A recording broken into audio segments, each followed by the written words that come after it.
The UK's former Health Secretary Wes Streeting announced that he will run to replace Keir Starmer as Labour leader and Prime Minister.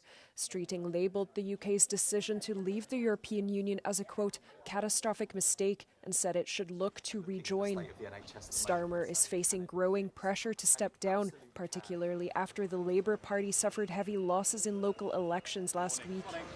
If you think you're good enough to do the top job, if you think you've got the right ideas for the country, you should be prepared to put them forward, test them against other competitors and win an election. And that was the choice. The UK voted to leave the bloc in 2016 following a divisive referendum campaign led by former Conservative Prime Minister Boris Johnson alongside support from current Reform leader Nigel Farage.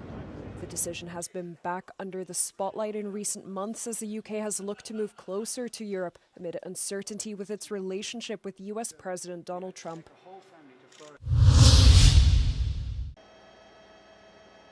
A huge police presence was deployed in London on Saturday in one of its largest operations in recent years to handle two opposing rallies as well as the FA Cup final. Tens of thousands attended a rally organised by far-right activist Tommy Robinson, while another several thousand protesters held an annual demonstration to commemorate the Nakba, which marks the expulsion of some 700,000 Palestinians during the creation of Israel in 1948. Armoured vehicles, police horses, dogs, drones and helicopters were deployed along with at least 4,000 officers as the Metropolitan Police aimed to avoid clashes. As of early afternoon, police said several people were arrested without specifying from which protest. Meanwhile, police warned the FA Cup final between Chelsea and Manchester City, which kicked off on Saturday, could strain the policing operation. They voiced fears about football hooligan groups which have previously supported Robinson showing up. The marches took place at a particularly radicalised time in British politics, with parties on the far right and left advancing across the UK in elections last week.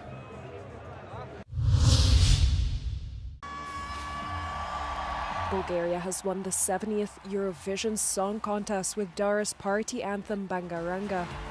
Dara is well known in the modern Balkan music scene and is also a mentor on The Voice Bulgaria. Despite not being among the favourites to win, the song's infectious beats and tightly choreographed dance routine were a massive hit with both viewers and national juries. I'm still in shock. I don't know what's going on. For real, because nobody believed that nobody believed that we can win and that Bangaranga can win. And we have the Balkans united tonight, and this is so good. While Dara spoke of unity for many, this year's Eurovision will go down as one of the most divisive editions.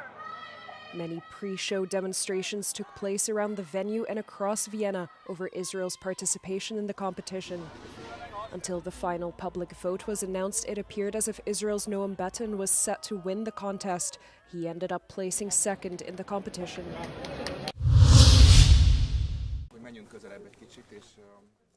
Hungary's new Prime Minister Peter Magyar gave a tour of the historic Carmelite Monastery, the former government's headquarters, which is open this weekend to visitors. The purpose of the special guided tours is to show the luxurious circumstances under which the previous government made decisions. Visitors can view the inner courtyard of the former monastery, the opulent library, and the paintings on loan from museums hanging on the walls of the corridors. They can also step out onto the terrace and view former Prime Minister Viktor Orban's office. Inside is Orban's iron bed with a Bible on it, as well as a document shredder. In Antal Rogan's former ministry, the Prime Minister's office, visitors are greeted by a monumental auditorium with a living green wall. But you can also see the cigar room and the rooftop terrace with panoramic views. Ez a minisztérium felelt az egészségügyért, oktatásért, gyermekvédelemért, szociális ügyekért. This ministry was built during the COVID pandemic at the height of the lockdown and in the midst of an economic crisis at a cost of nearly €300,000. According to the new government's plans, the buildings will be open to the public every weekend for the foreseeable future.